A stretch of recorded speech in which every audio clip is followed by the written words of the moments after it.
Today's topic is RERA act. पहले तो RERA act है क्या, एंड फिर उसके बाद बताइए इसकी ज़रूरत क्या है। हम कोई रियल एस्टेट इन्वेस्टमेंट करना चाहते तो वो एक दिमाग में हमेशा होता था कि यहाँ पर कोई फ्रॉड ना रहे। एक ऐसा रूल आना ज़रूरी था, एक ऐसा ट्रिब्यूनल आना बड़ा ज़रूरी था जहाँ पर गवर्नमेंट का एक बड़ा स्ट्रॉन्ग स्ट्रक्चर बना के उसको आप ये watching over developer and obviously trade is getting organised. RERA में हम देखते हैं कि now every developer and every real estate agent has to register. Yes, इससे पहले कोई रजिस्ट्रेशन कोई कुछ नहीं होती थी, नहीं थी। तो anyone could claim that they are.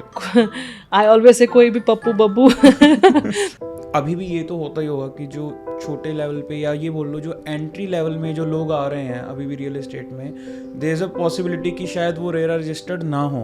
उन पे फिर पेनल्टीज वगैरह पड़ती हैं अगर वो स्क्रूटिनी में आते हैं तो।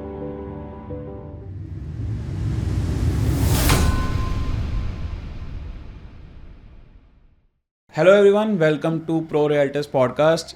आई एम लितेश एंड आज हमारे साथ हैं मिस इंद्रजीत। एंड आज का टॉपिक बहुत ही ज़्यादा इंटरेस्टिंग है एंड समथिंग जिसकी वजह से मुझे लगता है कि अब रियल एस्टेट में जो भी इन्वेस्टर्स हैं, जो भी होम बायर्स हैं, उनकी लाइफ में एक पॉजिटिव इम्पैक्ट आया है।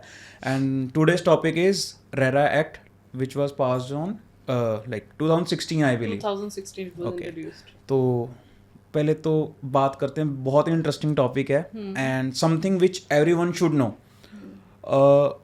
ये क्या ज़रूरत क्या थी? पहले तो रेरा एक्ट है क्या, एंड फिर उसके बाद बताइए इसकी ज़रूरत क्या है। So real estate as usual हमेशा ये बातें होती थी, बहुत अनऑर्गेनाइज ट्रेड है, बहुत फ्रॉड्स होते हैं in the name of buying a home, या हम कोई रियल एस्टेट इन्वेस्टमेंट करना चाहते तो वो एक दिमाग में हमेशा होता था कि यहाँ पर कोई फ्रॉड ना रहे। People have burn their hands in past. So वो एक चीज़ों को लेके एक ऐसा रूल आना ज़रूरी था, एक ऐसा ट्रिब्यूनल आना बड़ा ज़रूरी था जहाँ पर गवर्नमेंट का एक बड़ा स्ट्रॉन्ग स्ट्रक्चर बना के उसको आप ये watching over developer and obviously the trade is getting organised. उसमें बहुत सारी चीज़ें जो रेरा के आने से सॉर्ट होती हैं, होम बायर्स के लिए, इन्वेस्टर्स के लिए, अकाउंटेबिलिटी, ट्रांसपेरेंसी, और उसके अलावा स्ट्रक्चर होना। Not that just clients, rather जो हमारे डेवलपर्स भी हैं उनका भी ये काम बहुत आसान हुआ है कि उनको एक स्ट्रक्चर वे में काम करने के लिए एक डायरेक्शन मिलती है। ओके, सो वो डायरेक्शन मिलना बहुत ज़रूरी था। आई फील इसके आने से developer, trade and obviously the client is benefited. Okay. तो जैसे आपने बात करी कि डेवलपर को भी बहुत फ़ायदा हुआ है, मतलब होम बायर्स को तो हुआ ही हुआ है बट डेवलपर्स को हुआ है। सो बिफोर रेरा जब प्रोजेक्ट आता था, कहीं रजिस्टर नहीं होना होता था, तो मतलब क्या प्रोसेस होता था बिफोर रेरा? तब कोई प्रोसेस था ही नहीं। ऑब्वियसली ड्यू अप्रूवल्स होते थे, आपने अलग अलग डिपार्टमेंट से अप्रूवल्स लेने हैं। उसमें फिर इन द टर्म्स ऑफ जब ग्रुप हाउसिंग की हम बात करते हैं, जो सुपर एरिया, कारपेट एरियाज की बात होती तो उसमें कैलकुलेशंस हर डेवलपर की अपनी थी। कोई 100% लोडिंग चार्ज करता है, कोई 35% चार्ज कर रहा है, कोई 20 कर रहा है, कोई 50 कर रहा है, तो कोई स्ट्रक्चर था नहीं। तो रेरा के आने से सबसे पहला तो जो आई फील सबसे जो मेजर बेनिफिट हुआ है वो एक ये स्ट्रक्चर बन गया कि आप कारपेट एरिया के ऊपर ही डिस्कशन करेंगे। Okay. उसमें लोडिंग स्ट्रक्चर हो गई। फिर उसके दूसरा एस्पेक्ट जो था लीगल, हर एक का अपना एक सेल एग्रीमेंट, हर एक का अपना एक डॉक्यूमेंट होता था डेवलपर का कि हम इस फॉर्म में आपके साथ, क्लाइंट के साथ पेपर साइन करेंगे। जैसे आपने बताया कि ये इश्यूज थे। अब जैसे डेवलपर्स होते हैं वो जनरली अलग अलग स्टेट्स में भी काम कर रहे होते हैं, कोई हरियाणा, हिमाचल, पंजाब, एक ही टाइम पे सब में काम कर रहे होते हैं। तो बिफोर रेरा ये भी एक प्रॉब्लम थी कि बिकॉज हर स्टेट के अपने अपने रूल्स होते थे, कोई स्टैंडर्डाइज नहीं थे, तो डेवलपर्स को ये प्रॉब्लम भी बहुत आती थी कि हर जगह का अलग अलग हिसाब किताब होगा। वो अब आज भी रेरा जो है वो स्टेट वाइज है। वो Okay. चीज़ आज भी चेंज नहीं हुई, जिसके लिए हम लोग फाइट कर रहे हैं। हम part of, I am member of national association of realtors.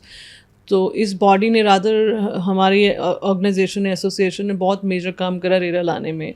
सो अब सेकंड चीज़ जो हम गवर्नमेंट के साथ रिक्वेस्ट कर रहे हैं, जो हमारे इनपुट्स हैं कि एक वन रेरा वाला एक रूल इम्प्लीमेंट हो जाए कि आप एक रेरा के साथ channel partner, project promoter, developer जो है वो हर जगह काम कर सकता है। वो एक ऐसा प्रोसेस बनाना चाहिए।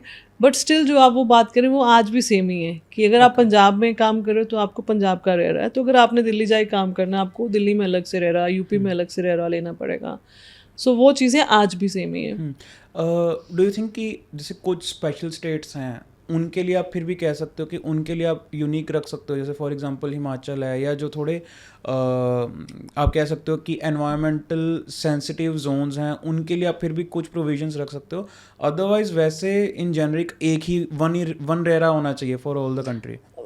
पूरे कंट्री के लिए जब एक रेरा होगा ऑब्वियसली उसमें नॉर्म्स काफ़ी बढ़ जाएंगी। अभी जो टेक्निकलिटीज़ हैं, अभी जो लीगैलिटीज़ हैं जिसके अंदर चाहे वो चैनल पार्टनर है वो अपना रेरा अप्लाई कर रहा है, चाहे वो प्रमोटर है वो अपना रेरा अप्लाई कर रहा है, चाहे वो डेवलपर है वो अपना रेरा अप्लाई कर रहा है। तो अभी क्या है, स्टेट इज़ मैनेजिंग जो भी स्क्रूटनी उसमें आती है, जो भी वॉच करने वाली चीज़ें। जब आप कंट्री लेवल पे, नेशनल लेवल पे जाते हो तो उसमें जॉब गवर्नमेंट की काफ़ी बढ़ जाती है, पर उसमें प्रोसेसेस इजी हो जाएंगे। काम करना जो आपकी रीच है हर एक प्रोफेशनल, रियल एस्टेट प्रोफेशनल की, वो काफ़ी बढ़ जाती है।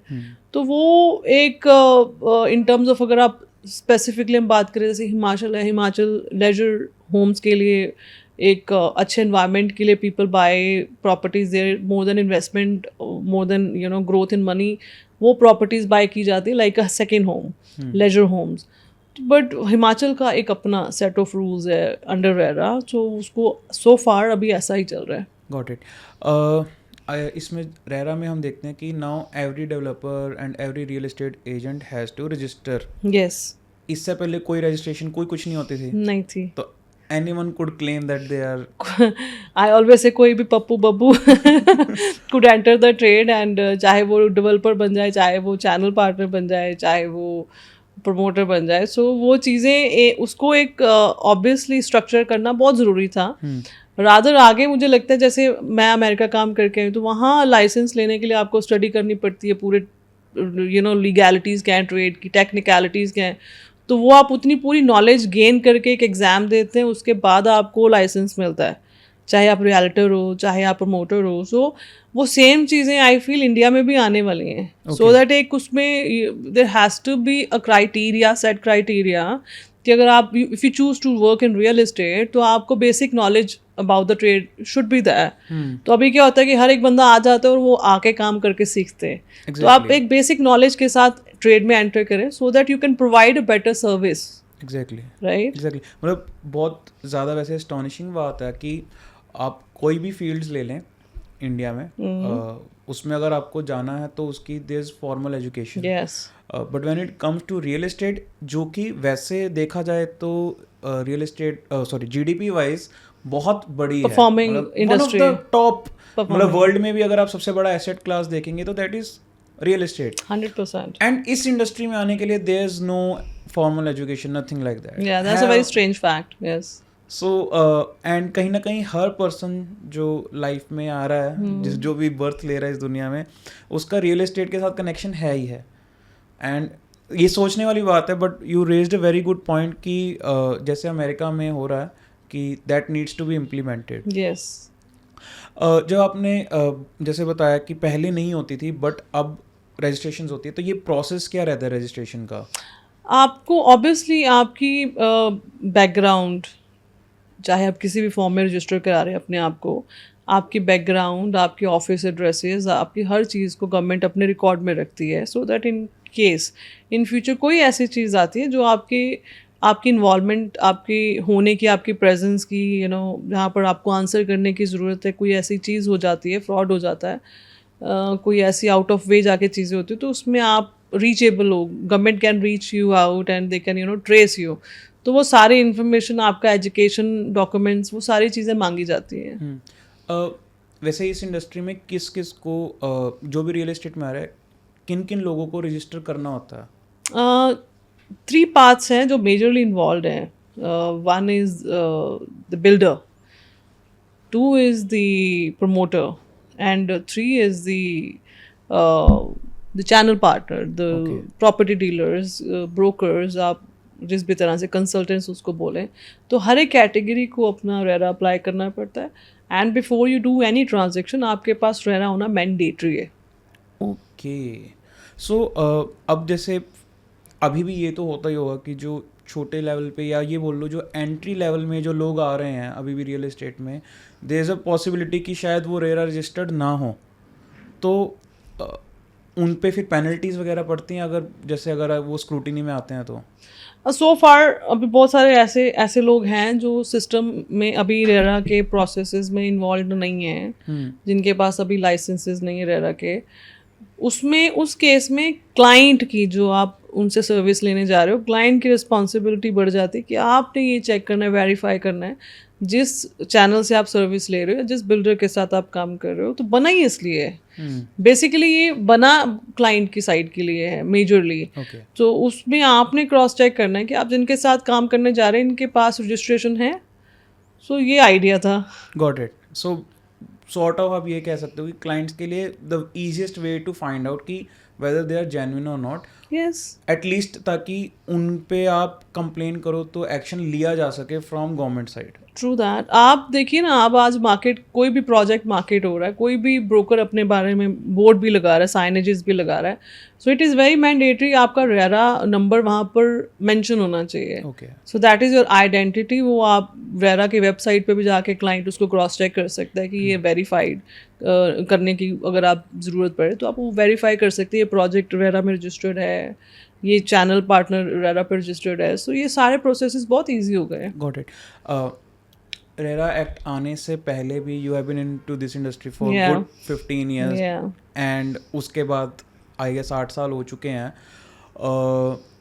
जब ये इम्प्लीमेंट हुआ, जब ये अनाउंस हुआ था कि okay RERA is coming, and I believe ये 2013 में प्रपोज करा गया था, उससे भी पहले करा किया गया था। So there was always a demand कि ऐसा कुछ होना चाहिए सिस्टम जिसके अंदर सारे ये बाउंडेड हैं। there is typical legal boundation to the developer, जिसमें हर चीज़ जो है उसकी डायरेक्शन उससे पहले, क्योंकि जितनी चीज़ें हुई हैं बहुत सारे अनस्ट्रक्चर्ड वे में चीज़ें हुई हैं जिसकी वजह से कस्टमर का बहुत नुकसान हुआ है। ऑब्वियसली शहर की जो स्काई लाइन है या डेवलपमेंट्स हैं वो बहुत, आज भी प्रोजेक्ट्स बंद पड़े हैं। सो वो सारी चीज़ें जो उनको एक तरीके से स्ट्रक्चर करने के लिए ऐसी बॉडी बननी ज़रूरी थी। ओके, तो जब ये फाइनली जब ये हो गया, इम्प्लीमेंट हो गया, एंड आई बिलीव 17 तक एप्लीकेबल था टोटली ऑल अक्रॉस कंट्री, तो जब ये एप्लीकेबल हुआ तो तब उस मोमेंट में इंडस्ट्री में क्या चेंजेस आए थे? बिकॉज अब तो सेटल हो गया, अब तो रेरा के नॉर्मल नाउ एक्सेप्टेड, या बट तब जब ये आया होगा तो बहुत सारी चीज़ें ऊपर नीचे होंगी, क्योंकि जब भी नए रूल्स आते हैं, सेट्स आते हैं, तो एक बार तो इंडस्ट्री को आप कह सकते हो थोड़ा सा शॉक लगता है, थोड़ा सा आपको झटका लगता है। तो आप थोड़ा एक्सप्लेन कर सकते हैं आइडियली हुआ क्या था? आई बिलीव वी इंडियंस, हर एक कोई नई चीज़ अनाउंसमेंट होती है, डीमोनेटाइजेशन हुआ, रेरा आया, GST आया। सो हम जब भी कोई नई चीज़ आती है, बिफोर कि हम उसको पॉजिटिवली देखें तो थोड़ा सा एक पैनिक आता है।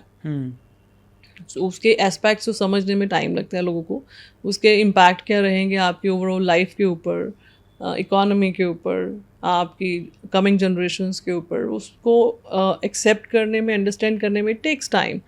तो इनिशियल जब आया था तो लोगों को लगता था पता नहीं क्या, एक क्या ट्रेड में चेंज आ जाएगा, अच्छा होगा बुरा होगा, बड़ा अनसर्टेन था। But with in a year और 2 चीज़ें सेटल होने शुरू हो गई। क्लाइंट के लिए तो obviously people who were home seekers, उनके लिए तो बहुत अच्छी चीज़ थी। They should be and they have been very satisfied with this sort of rule, जहाँ पर इतनी अकाउंटेबिलिटी, ट्रांसपेरेंसी, आप हर चीज़ जो है इंटैक्ट है विद द लॉ। सो वो उनके लिए तो बहुत वेलकमिंग था। But obviously for developer it took some time to understand the nature of this typical law, how it works for them. तो पहले नेगेटिव लगता है, बट इवेंचुअली वो चीज़ें जब, as I earlier also I mention, कि ये डेवलपर के लिए भी ईजी है। आपको एक डायरेक्शन मिल गई है, आपने इस लाइन पे चलना है तो आपके लिए आसान है। इन स्पाइट ऑफ कि आप अपनी लाइन ड्रॉ करें, लाइन से बाहर जाएं, तो it's better to set into yourself into a rule system. जब ये एप्लीकेबल हुआ था तो काफ़ी सारे प्रोजेक्ट्स उस वक्त ऐसे होंगे जिनके अप्रूवल्स पुराने हिसाब से हो रखे होंगे, जो पुराने सेट ऑफ रूल्स थे। उनकी केस में क्या हुआ था कि जब उनकी प्रोजेक्ट बन रहे हैं या वो डिलीवर कर रहे हैं, एंड एकदम से जब रेरा अप्लाई हो गया फाइनली, तो तब वो वाली जो सिचुएशन थी वो कैसे गवर्नमेंट ने कैसे हैंडल करी थी या डेवलपर्स ने कैसे हैंडल करी थी? डिपार्टमेंट के लिए थोड़ा मुश्किल हुआ होगा, और वर्सेस डेवलपर के लिए भी थोड़ा सा उस टाइम पे ये चीज़ें थी कि जो पुराने प्रोसेसेस चल रहे हैं, जो मिडवे में उन्होंने एक प्रोसेसेस सेट करे हुए, उसको कैसे करना है।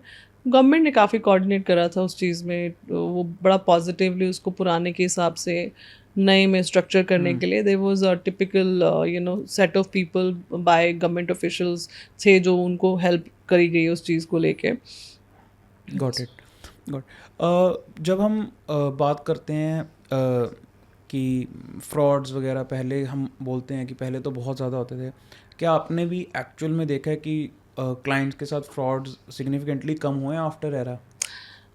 दो चीज़ें इसमें देखिए, आज भी क्या है कि ट्रेड जो है, कोई भी इंडस्ट्री है, उसकी बेटरमेंट के लिए हर एक दूसरे तीसरे चौथे महीने कोई ना कोई नया रूल आता है, जो कि I believe it's a very positive thing कि गवर्नमेंट उसको हर एक ट्रेड को इतना स्ट्रक्चर करने में लगे हैं जिससे लाइव हमारे बिजनेस स्टाइल जो है ईजी हो जाएंगे, एक एनवायरनमेंट थोड़ा सा साफ़ सुथरा हो जाएगा, ग्रे एरियाज कम हो जाएंगे। तो अब एक नया रूल भी आया जहाँ पर पहले जैसे फॉर एग्जांपल आपको मल्टीपल डिपार्टमेंट से लेना पड़ते हैं, Approval. You have to take the approvals from forest to the national highways and multiple more departments, 15 departments. तो उसको आप अगर वन विंडो मिली है, गवर्नमेंट ने ऐसा कुछ इम्प्लीमेंट करा कि आप सिंगल विंडो पे ये सारे अप्रूवल्स अप्लाई कर सकते हैं। उसके बाद फिर CLU and then the layout approval, उसको भी सिंगल विंडो कर दिया गया, जो कि बहुत लंबा और लेंथी प्रोसेस था। Okay. तो डे बाय डे ट्रेड को ऑर्गेनाइज करने के लिए जो गवर्नमेंट बेस्ट कर सकती है, this government is doing that. और ये सारी चीज़ें ये जो फ्रॉड्स पर्पसली नहीं, फ्रॉड्स मैं कहती हर बंदा, चाहे वो नए थे पुराने डेवलपर्स थे, तो फ्रॉड समटाइम्स अगेन में वही बात है कि अगर आपको कोई नया बिजनेसमैन भी आता है जो पहले दूसरे प्रोजेक्ट में है, उनको अगर डायरेक्शंस दी जाती है, उनके लिए आसान हो जाता है डिलीवर करनी चीज़ें, फंड्स कैसे मैनेज करने हैं। तो आपको रेरा में सिखाया ये गया है कि आपने फंड्स जो है वो एस्क्रो अकाउंट में रखने हैं विद रेरा। Okay. तो उसमें पैसा पड़ा रहेगा, वो प्रोजेक्ट की डेवलपमेंट में, प्रोजेक्ट की अपग्रेडेशन में यूज़ होगा, वो आप Okay. उसको बाहर नहीं निकाल सकते, उसको डाइवर्सिफाई नहीं कर सकते, जो कि सबसे बड़ा फैक्टर था। Okay. टू आपके जितने लीगल पेपर्स हैं, जितने अप्रूवल्स हैं, वो सारे रेरा के वेबसाइट पे, अगर आप इंडिविजुअली आपको जाने की ज़रूरत नहीं है किसी भी कस्टमर को टू फाइंड आउट कि जो मैं प्रोजेक्ट में इंटरेस्टेड हूँ, इसके लिए सारे अप्रूवल्स इनके पास हैं, वो आप ऑनलाइन वेबसाइट पे चेक कर सकते हो। Single there is a single click जिसके ऊपर आपको हर चीज़ मिल रही है। सो फ्रॉड होने के चांसेस काफ़ी कम हो गए। पहले होती थी चीज़ें, बिकॉज उस टाइम पे इंडस्ट्री में रूल्स नहीं थे, इतनी डिमांड सप्लाई वाली भी मिसमैच थी, सो वो उसकी वजह से चीज़ें काफ़ी हुई भी हैं।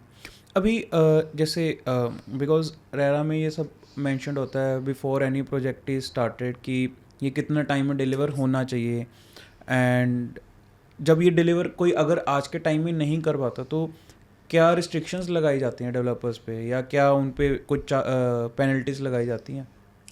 उसमें जो एक सिस्टम बनाया गया, एक आपको टिपिकल टाइमलाइन है जो आपको डिफाइन करके मिलती है कि आपने बाय दिस टाइम, जब आप रेरा ले लेते हैं लाइसेंस के बाद, इतने टाइम में आपने प्रोजेक्ट डिलीवर करना है। पोस्ट दैट आपके ऊपर भी developer is paying a very good interest to the customer, जो पहले उल्टा होता था कि डिले फीस हो गई, कस्टमर ने पेमेंट नहीं दी, प्रोजेक्ट को वो पूछ नहीं सकते थे, डेवलपर को पूछ नहीं सकते थे, कोई टाइमलाइन नहीं थी। बट अगेन हर बारी अगर आपने डिमांड आई है, पेमेंट नहीं दिया, तो उसके ऊपर डिलेड फीस रहती, तो वाइस वर्सा अब डेवलपर को अच्छी खासी डिलेड फीस पे करनी पड़ती। तो टू अवॉइड दैट, एंड जब एस्क्रो अकाउंट बन गया, फंड्स डाइवर्सिफाई नहीं हो रहे, फंड्स जो है वो प्रोजेक्ट्स पे लग रहे हैं, तो चांसेस ऑलरेडी मिनिमाइज होते जा रहे हैं कि प्रोजेक्ट डिले होंगे। तो ऑब्वियसली अगर डिले हो रहा है तो एक कस्टमर का एक बड़ा अच्छा राइट है to apply and get the interest on their money they have paid. Got it.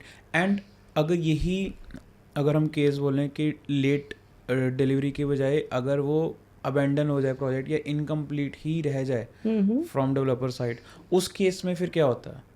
उस केस में NCLT में प्रोजेक्ट्स चले जाते हैं। सो लास्ट फ्यू इयर्स जितनी ऐसी प्रोजेक्ट्स रही हैं जो किसी न किसी वजह से, फाइनेंशियल क्राइसिस या किसी भी और रीज़न से, पार्टनर्स डिस्प्यूट्स, किसी भी रीज़न से नहीं कंप्लीट हुए, सो NCLT is again a body जहाँ पर एक नया डेवलपर उसको पिक कर सकता है, पुरानी कमिटमेंट्स, पुराने जो भी outstanding amounts and norms and terms and conditions जो गवर्नमेंट की हैं उनको फॉलो करके दे कैन री apply the project, and obviously वो सारे डिलीवरी की तरफ आ रहे हैं। और इस टाइम पे जो पेस है रियल एस्टेट का, हर कोना, आप किसी भी ऐसे कोने को किसी भी शहर के ये नहीं कह सकते कि ये डेड कॉर्नर है। हर चीज़ बढ़ रही है। तो ये बड़ा फॉर्चुनेट टाइम चल रहा है from past 3-4 years since Covid happened. Real estate की हर एक वो साइट जो कभी सोची जाती थी 5-7-10 साल पहले कि ये तो यहाँ तो कुछ होएगा ही नहीं। Exactly. और वो एरियाज ऐसे बड़े हैं, मल्टीप्लाई हुए हैं, डिमांड में हैं, हर चीज़ लोग भूल गए हैं क्योंकि बुरा एक्सपीरियंस यहाँ रहा है। एग्जैक्टली सो हर चीज़ बड़ी पॉजिटिव है। एग्जैक्टली मतलब ये वही वाला टाइम दोबारा आ गया जिसमें हम बोलते थे कि भाई पहले तो यहाँ जंगल होता था, अब यहाँ पे स्काई स्क्रैपर्स बन गए हैं।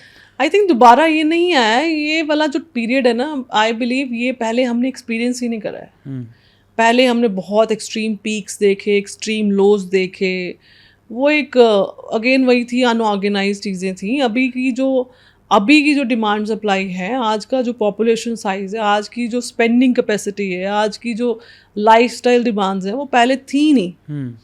तो आज जो ये पीरियड और आज जो इंडस्ट्री का पेस है, ओवरऑल हर एक इंडस्ट्री का, हमारी कंट्री की इकोनॉमी का, आई बिलीव ये वाली चीज़ हम फर्स्ट टाइम एक्सपीरियंस कर रहे हैं। इतना प्रैक्टिकल बाइंग, इतनी प्रैक्टिकल मार्केट, इतनी transparency. So rules and regulation, हर वो चीज़ जो आप देख रहे हैं हो रही है आपके साथ, गवर्नमेंट इन लाइन है। सो ये सारी चीज़ें पहले थी नहीं। और मेरे लास्ट कपल ऑफ क्वेश्चंस हैं रेरा को लेके। एक तो ये कि जब कोई भी अब बायर है, अब अगर उसको किसी प्रोजेक्ट में अगर कोई प्रॉब्लम आती है तो व्हाट्स द प्रोसेस कि वो वाया रेरा वो कैसे अपनी ग्रीवियंसेस जो हैं या उनकी जो प्रॉब्लम्स हैं उनको वो प्लेटफॉर्म पे लेके आ सकते हैं। तो क्या तरीका क्या है किसी भी बायर के लिए, होम बायर के लिए, उनको अब नेक्स्ट एक्शन क्या करना क्या होता है एग्जैक्टली? ऑन गोइंग प्रोजेक्ट्स में तो प्रॉब्लम आने के चांसेस बहुत कम हैं, बिकॉज अगर आप रेरा के साथ रेरा अप्रूव्ड प्रोजेक्ट्स में काम कर रहे हैं, रेरा अप्रूव्ड प्रोजेक्ट्स में आप बाइंग कर रहे हैं, तो ऑब्वियसली आपकी चीज़ें काफ़ी आपको ग्रीन नज़र आ ही रही है। अगर क्वालिटी कंसर्न आए, जैसे फॉर एग्जांपल कि क्वालिटी नहीं सही लगी, तो वो थोड़ा ग्लिच है। देखें वो उसके ऊपर अभी भी, बिकॉज गवर्नमेंट हमारी इतनी भी इतना उस लार्ज स्केल पे नहीं है कि उन्होंने कुछ ऐसी टीम्स बना दी हैं जो दे आर इंश्योरिंग की क्वालिटी ऑफ कंस्ट्रक्शन एंड जो वहाँ पर मैन पावर है वो इंटैक्ट है। वो अभी थोड़ा सा है जहाँ पर, जिस एरिया में थोड़ा सा काम करने की ज़रूरत है। पर वो कंपटीशन इतना है कि हर डेवलपर को खुद प्रेशर है कि मैंने क्वालिटी डिलीवर करनी। वो अगेन पॉजिटिव बात है, पर वहाँ पर थोड़ा सा प्रॉब्लम, वो that is a very hurting fact still, कि क्वालिटी को लेके अभी भी आप इंश्योर नहीं कर सकते, ना गवर्नमेंट ना कस्टमर, ना आप डेवलपर को प्रेशराइज कर सकते हैं कि आप एक टिपिकल इस चीज़ में काम करें। एग्जैक्टली। आई बिलीव ये सेम कंसर्न ये तो जो गवर्नमेंट फंडेड इंफ्रास्ट्रक्चर है उसमें भी ये इशू आता है। उसमें भी ये इशू है। तो ये इंश्योर करने के लिए तो आई बिलीव अभी हम उस स्टेज पे नहीं पहुंचे। ये एक पर्सनल चॉइस है जो हमारे गवर्नमेंट ऑफिशियल्स हैं, जो हमारी अगेन द स्टैंडर्ड ऑफ क्या बोल सकते हैं आप, हमारी जो एक लाइफस्टाइल स्टैंडर्ड्स हैं वो जितने हाई होंगे, जैसे हम किसी भी अच्छी डेवलप कंट्री में जाते हैं तो बी एड सरकारी बिल्डिंग्स हैं, प्राइवेट डेवलपमेंट्स हैं, तो बहुत अच्छे से बनाई जाती हैं। सो वर्कमैनशिप बहुत अच्छी होती है, क्वालिटी ऑफ प्रोडक्ट, जो चीज़ें लगाई जाती हैं, इंटीरियर एक्सटीरियर बहुत अच्छा होता है। So we feel good about the infrastructure, right. तो वो चीज़ें अभी हमने वो स्टेज अभी नहीं आया है। आई होप वो भी जल्दी आ जाए। एग्जैक्टली। यू कैन से कि now we are actually into growth phase, जिसमें हम eventually we will discover these things as well. I believe next 5 years हम बड़े रिस्पॉन्सिबल सिटीजन की तरह अगर एक हर डेवलपर बिहेव करे, सो ये एक नॉर्मल ड्यूटी बन जाएगी, और कि आप जो भी डिलीवर करें वो it has to be graceful. God. In totality now अगर मैं आपसे पूछूं, रेरा की वजह से आप कह सकते हो कि कहीं ना कहीं रेरा का बहुत बड़ा हाथ रहेगा, जो इंडिया की रियल एस्टेट मार्केट जो पिछले कुछ टाइम से ग्रो कर रही है उसमें बहुत बड़ा हाथ रहेगा रेरा का?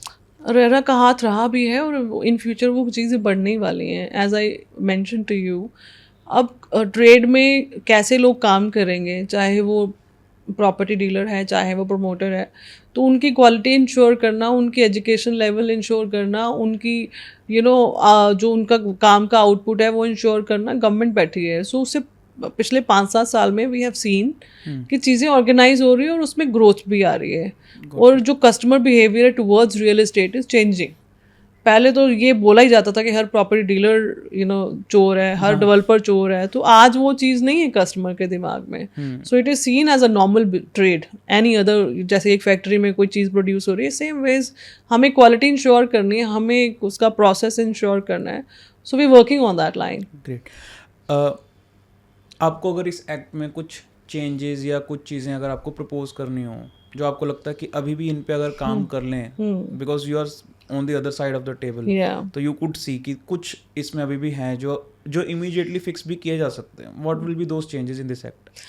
I again would that's my wish and I believe it could happen in our country.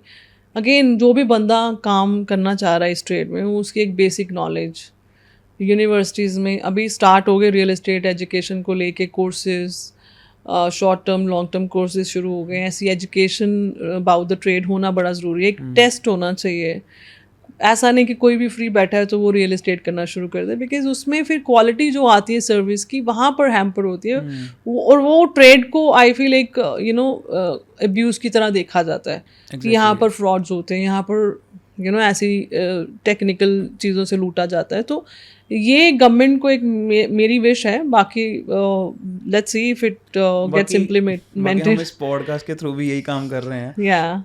If not formal and informal way of educating people about this industry. तो ऐसा अगर टेस्ट कोई आ जाए तो आई बिलीव कि थोड़ी सी service जो है कस्टमर को इन टर्म्स ऑफ डेवलपर भी टेस्ट दे के एंटर कर रहा है ट्रेड में, प्रॉपर्टी डीलर भी एक बेसिक एंट्रेंस टेस्ट दे रहा है, तो उसके साथ काम करने का तरीका बहुत अच्छा हो जाएगा. रियली मतलब इंटरेस्टिंग फैक्ट्स जो अभी आज जानने को मिले हैं अबाउट रेरा. एंड ऑनेस्टली ये एक ऐसा एक्ट है जो मेरे को लग रहा है हर किसी को ही पता होना चाहिए. Yes. क्योंकि ये तो पॉसिबल नहीं है कि आप सारे एक्ट्स को समझो कि क्या चल रहा है क्या नहीं चल रहा है, बट कहीं ना कहीं ये एक्ट तो ऐसा लग रहा है सबकी लाइफ को बहुत पॉजिटिवली इम्पैक्ट करता है. Yes. एंड अगर इसको अच्छे से समझ रखा होगा तो हर किसी को ही बहुत फ़ायदा होने वाला है. Yeah, even to developers also I believe जो बंदे अच्छा काम करना चाहते हैं इस बिजनेस लाइन में, उनके लिए तो ये ब्लेसिंग है कि आपको एक सेट ऑफ रूल्स मिल गया, आपने उसमें रह के ही काम करना है. Exactly. और कस्टमर के लिए तो ये है ही ऑब्वियसली, बना ही उनके लिए. Exactly. सो ये दोनों साइड मुझे लगता है बहुत पॉजिटिव चीज़ है. Exactly. Thank you so much. ये मोर देन वेलकम. बहुत ज़्यादा मज़ा आया इसके बारे में जान के. एंड अगर आप लोगों को भी ये पॉडकास्ट अच्छा लगा तो प्लीज़ मेक श्योर कि आप इस वीडियो को शेयर करो जो भी आपके रियल एस्टेट एंथुसियास्ट्स हैं उनके साथ.